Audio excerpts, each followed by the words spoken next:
Pessoal, bom dia. Desculpe o amadorismo do vídeo, mas pela urgência, né, vamos ao que interessa. Então, esse formulário é um formulário que nós fizemos para que ele seja utilizado no pronto-socorro para o atendimento de todos os casos de pacientes com sintomas respiratórios que chegarem. Se ele chegar com essa queixa específica ou se chegar com queixa ortopédica e for identificado essa queixa em algum momento do atendimento. Então, já de início, é importante a gente lembrar que essa pergunta tem que ser sempre a primeira pergunta em qualquer atendimento. A gente já orientou as recepcionistas, o paciente vai chegar na recepção, falar que quer um atendimento, a primeira pergunta que elas vão fazer é sobre sintomas respiratórios. E se essa situação, se eles responderem que sim, elas vão abrir a ficha e já vão direcionar o paciente para um ambulatório de retorno, com um consultório fechado, e vão avisar vocês, né, os plantonistas, para saber que esse paciente está lá para ele ser atendido com prioridade. A enfermagem é a mesma coisa. No primeiro momento do atendimento, elas vão repetir essa pergunta sobre sintomas respiratórios. E seria importante que vocês também fizessem da mesma forma. Então, o paciente entrou na sala, no consultório, primeira pergunta é essa: tá com febre ou algum sintoma respiratório, tosse, falta de ar? Para que já possa ser o paciente direcionado para esse local de atendimento específico, que vai ser a sala no ambulatório de retorno, e que é para a paramentação adequada poder ser colocada. Então, primeira parte realmente é essa da paramentação. Estão sendo feitos treinamentos também nós precisamos que vocês solicitem esses treinamentos para a gente poder. A gente fez um vídeo, vou passar para vocês também do passo a passo de como se paramentar e desparamentar. Vão ser feitos treinamentos pontuais, então aí durante o seu plantão pode chegar alguém da CCIH ou da enfermagem para fazer essa abordagem. E se alguém acabar não sendo contemplado por um desses treinamentos, também pode ir passando para a Renata, que a Renata vai passando para a gente essa demanda. Então, primeiro passo, paramentação. A gente criou um checklist, que é um documento específico que vai estar também disponível na intranet. Tem um link que você consegue acessar todos os documentos da instituição sobre o coronavírus. E esse checklist é um passo a passo de como você vai colocar a paramentação e retirar, para evitar qualquer contaminação.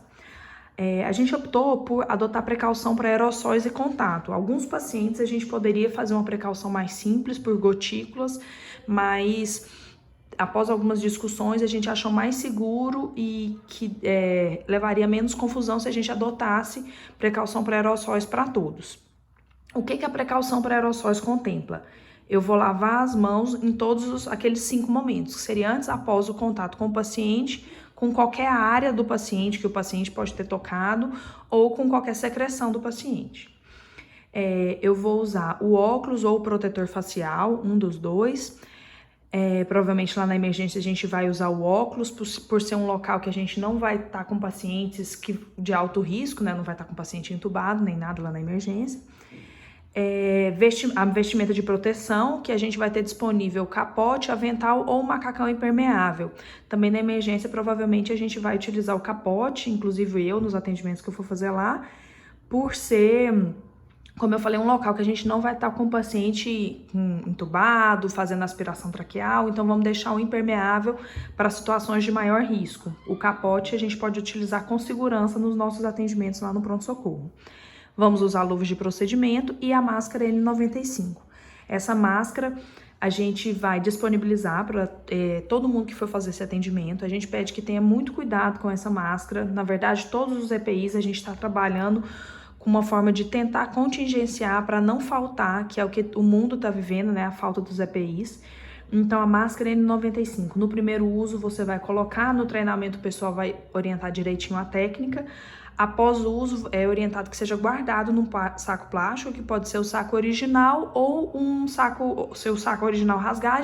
O hospital tem sacos para poder disponibilizar para a guarda da máscara. O saco só tem que ser furado para poder a questão da saída da umidade, né? E aí, nos próximos momentos que você for utilizar, sempre que você for manipular a máscara, não tocar a parte interna, que é a parte que vai ter contato com o seu rosto, para que essa parte não seja contaminada. E depois do primeiro uso, toda vez que você for usar, imagine que essa máscara está contaminada. Então, a gente não tá afirmando, mas ela pode estar. Então, você vai lavar as mãos antes de abrir o saquinho para pegá-la, para você não contaminar ela. Vai colocar ela e ajustar o seu rosto pegando na parte externa. E depois lavar as mãos novamente, pensando que essa máscara pode ter sido contaminada. Essa máscara, a gente está utilizando ela durante um período de 30 dias. Entretanto, caso na hora que você for colocar a máscara, você perceber que ela não está íntegra, não está conseguindo garantir a vedação, aí pode solicitar uma nova máscara. Mas vamos tentar usar com bastante cautela, porque a gente tem um quantitativo pequeno. A primeira avaliação essencial desses pacientes são dos sinais vitais. Então, a gente vai pedir que a enfermagem avalie todos os sinais vitais e deixe isso disponível para o médico. No fluxo, vocês vão ver que a saturação e a frequência respiratória são parâmetros muito importantes para o paciente do coronavírus. Terceiro passo, a questão da definição do caso suspeito, que já é a avaliação da parte médica. Então, a febre, né, definindo febre como acima de 37,8. Entretanto, se o paciente relatar que ele teve febre, mesmo não aferida, pela situação epidemiológica atual, a gente vai valorizar. E também lembrar que algum paciente idoso, criança ou imunossuprimido pode não apresentar febre, né? E o paciente pode estar em uso de algum anti-inflamatório ou antitérmico, também pode não ter febre. Então, nessa situação, a gente vai considerar a febre como um critério né? Então, eu posso ter febre ou não. Então, posso ter só outros sintomas respiratórios. Tosse, dor de garganta, coriza, dificuldade para deglutir, produção de escarro, dispneia, queda da saturação, tiragem intercostal, batimento de asa de nariz e cianose. O que a gente vê nos trabalhos é que os principais sintomas que são mais frequentes para os pacientes de corona são a tosse e a falta de ar, tá? E a febre, né? Então, assim, de uma forma geral, pensando nos trabalhos que a gente vê, mais de 70% dos trabalhos mostram esses sintomas presentes nos pacientes.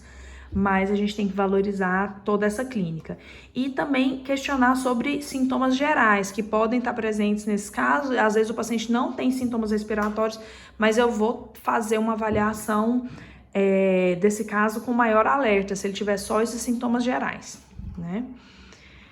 Então, tendo um caso definido como um caso suspeito, qual vai ser a minha avaliação? Então, paciente com sintomas de tosse, dificuldade de respirar, com ou sem febre. Vou avaliar a saturação do paciente. Se o paciente tem uma saturação 93 ou maior, eu vou avaliar a frequência cardíaca ou sinais de esforço respiratório, que seriam a dispneia, se o paciente tem cianose de extremidades, batimento de asa de nariz ou tiragem intercostal. Não tenho, então, um paciente que está estável, eu vou solicitar um raio-x. A gente está alinhando um fluxo com o CRD para que eles disponibilizem esse laudo o mais rápido possível, que nesse laudo eles já contemplem algumas orientações que eles perceberem pelo exame. Então, um exame que tem uma imagem duvidosa, que precisa de uma toma, eles já indicarem isso no laudo. Um exame que tem uma suspeita de uma pneumonia viral, eles já indicarem isso no laudo. Chegando esse laudo, a gente vai ver. Eu tenho um paciente com exame com raio-x normal e que eu tô pensando que eu tô aqui na linha do raciocínio do paciente que não tem nenhum sinal de gravidade. Então, eu vou dar alta com as orientações que vão estar descritas aqui a seguir, a gente vai passar. Não vou coletar o exame, vou dar um atestado de 14 dias e para o grupo de risco para influenza, a gente vai prescrever também o Tamiflu, o Oseltamivir. A gente vai falar disso a seguir. Em relação aqui, exames, vocês podem ser questionados em relação a isso. O que é a nossa resposta? A gente tem dificuldade de exames, tem uma dificuldade de kits no mercado. Então, a gente, infelizmente, está tendo que priorizar a realização de exames para os pacientes que são os mais graves, que estão com necessidade de internação. Isso é uma recomendação do Ministério da Saúde, né, da Anvisa. O atestado de 14 dias também é uma recomendação do Ministério do Trabalho, Ministério de Saúde, e ele tem que ser feito tanto para o paciente sintomático quanto para as pessoas que moram ou trabalham na casa dele. A gente também, a seguir, vocês vão ver, o paciente vai ter que assinar uma declaração de que aquelas informações são verdadeiras, mas nós, como os médicos e vocês na emergência, vocês têm um respaldo legal para poder fazer esse atestado de 14 dias para o paciente e para as pessoas mesmo que moram com ele, mesmo essa informação sendo só verbal. Tem uma portaria que foi feita para definir isso, então não se preocupem em relação a isso. Caso a informação não seja verídica, quem vai responder por isso vai ser o paciente que está prestando essa informação, certo? Tendo uma paciente com uma pneumonia lobar, então vai ainda assim, mas ele não tem nenhum sintoma de gravidade, né, pela nossa avaliação prévia, ele vai de alta com as mesmas orientações, atestado, e aí vamos prescrever antibiótico, que eu vou falar a seguir, e vamos prescrever Tamiflu para o grupo de risco. Só uma observação aqui em relação aos atestados, que esse mesmo fluxo vocês vão utilizar para atender os colaboradores que tiverem sintomas respiratórios, que foi a melhor forma que a gente conseguiu de dar uma assistência para os nossos funcionários. Entretanto, para os colaboradores, vocês não vão dar o atestado de 14 dias. Como eu não consigo estar no hospital o tempo todo, eu tive que abrir um ambulatório, eu vou abrir uma vaga por dia para atender funcionário do hospital. E aí vocês vão acessar essa minha agenda, em seguida eu vou passar para vocês o vídeo de como acessar a agenda no Clinox. Vocês vão ver que dia que é a próxima vaga. Aí vocês vão dar para o funcionário do hospital o atestado até o dia da consulta comigo. E aí na consulta comigo eu vou avaliar se realmente vai precisar de 14 dias ou se a gente pode liberá-los no intervalo menor. O ideal para o profissional de saúde era que é uma população que também deveria ser priorizada e fazer o teste do coronavírus, para que o profissional pudesse voltar a trabalhar mais precocemente, só que a gente não consegue isso. Então o fluxo que a gente conseguiu adaptar é fazer essa reavaliação com intervalo de tempo mais curto, para verificar se é possível que o colaborador volte para as atividades, para a gente não ter nenhum prejuízo. Então, em relação ao Tamiflu e os antibióticos, aqui a seguir a gente tem uma tabela que descreve os pacientes que são grupo de riscos que tem indicação para usar o Tamiflu. Então, para esses pacientes vai ser prescrito o Tamiflu. E os antimicrobianos a gente sugere o Avalox ou o Clavulin com azitromicina.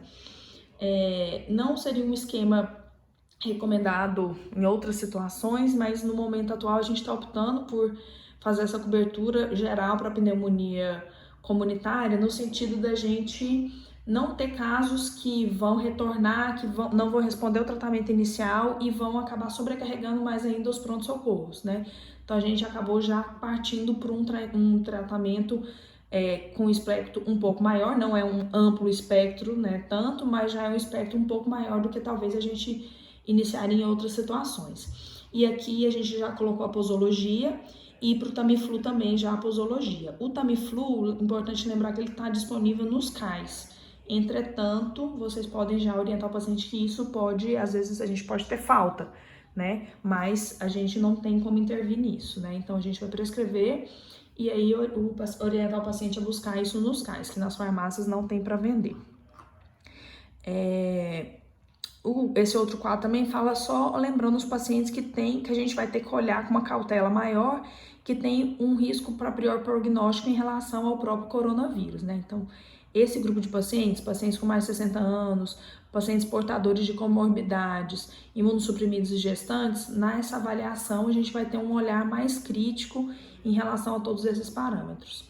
Então, voltando aqui, se na minha avaliação inicial a gente perceber que o paciente tem uma saturação menor do que 93, ele vai ser já encaminhado para a sala da emergência, ele vai ter que ser todo monitorizado e já vamos iniciar de imediato a oxigenoterapia por cateter nasal. Importante que esse parâmetro de 93 é diferente do que a gente está acostumado. Entretanto, por que é desse jeito? Porque para o paciente de coronavírus, a gente vê que ele tem uma deterioração clínica muito rápida. Então, tem se priorizado uma oxigenoterapia precoce e, posteriormente, se necessário, uma intubação também precoce, pelos casos que a gente vê nos trabalhos publicados.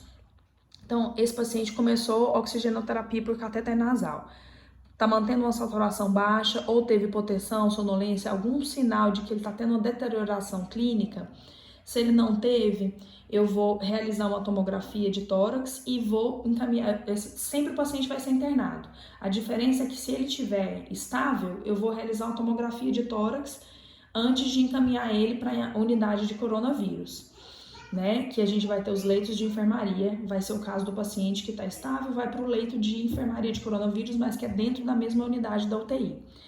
Tem sinais de deterioração clínica, então eu vou internar o paciente na unidade de coronavírus de UTI, e aí nesse caso não vou fazer mais nenhum exame, o paciente já deve ser conduzido imediatamente para que o plantonista da UTI possa assumir as medidas de estabilização.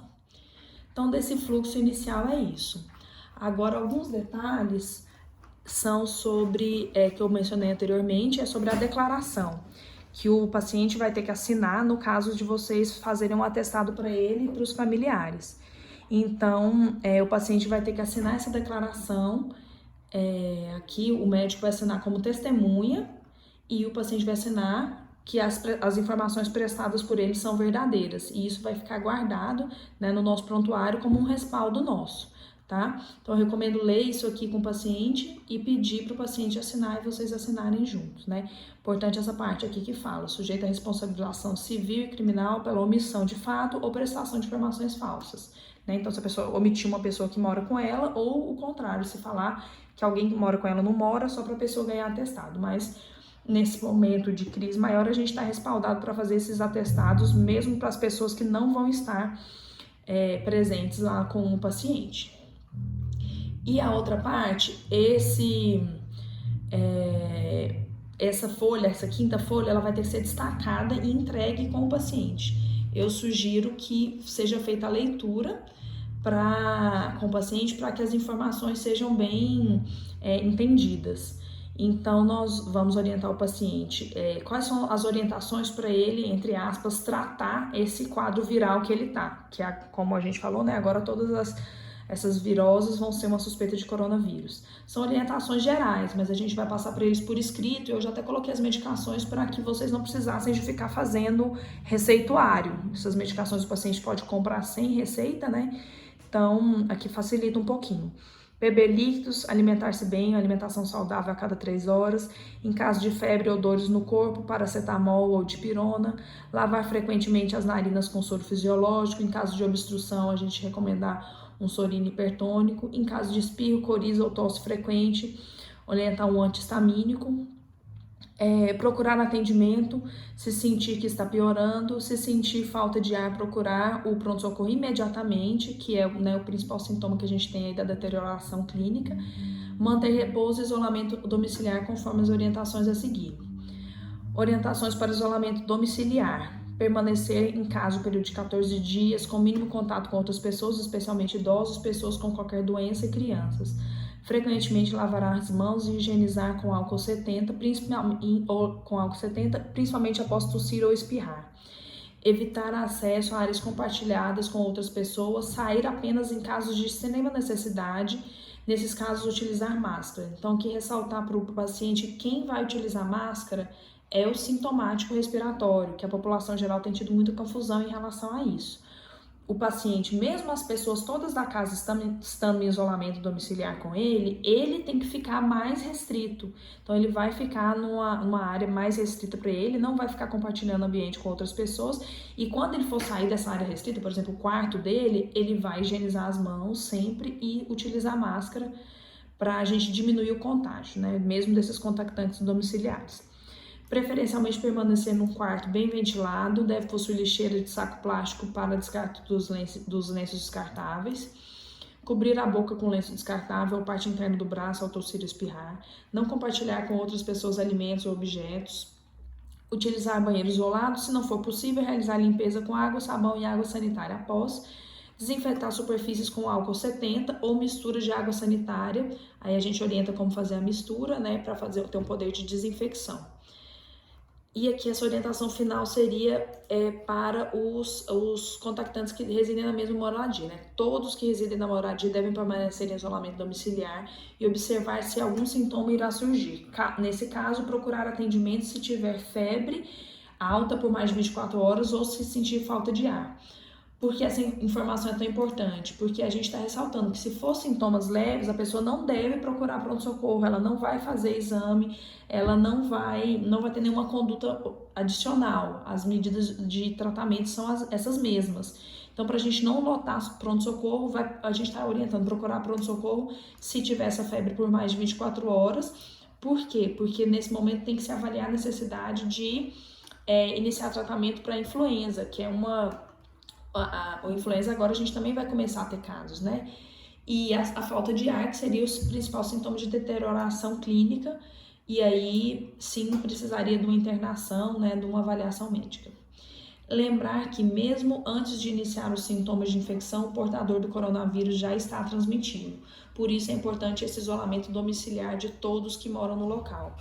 Então, aqui só ressaltando que, para a gente explicar para o paciente que as pessoas que moram com ele podem estar assintomáticas, podem estar contaminadas e estar sem sintomas. Mesmo sem sintomas, se elas saírem de casa e tiverem contato com outras pessoas, elas podem estar transmitindo. E essas outras pessoas podem ficar doentes e ficar doentes graves.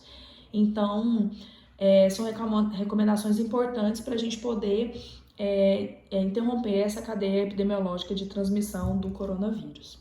Então agora sequencialmente vou mandar para vocês o vídeo vou mandar a ficha e vou mandar o vídeo de acesso à agenda desse ambulatório que eu vou fazer de infectologia para os colaboradores. Em caso de dúvida, então, vocês podem me chamar no WhatsApp, por favor me chama no WhatsApp pessoal, porque por toda a movimentação que está tendo, às vezes eu não consigo ver no momento quando alguém coloca alguma coisa no grupo, tá? E se tiver uma necessidade maior também, a gente pode marcar um momento para fazer uma videoconferência para tirar as dúvidas, tá? E em qualquer momento de atendimento no pronto-socorro que vocês tiverem dúvidas, também podem ficar à vontade para me ligar e aí a gente discutir algum caso. Obrigada, gente. Um abraço.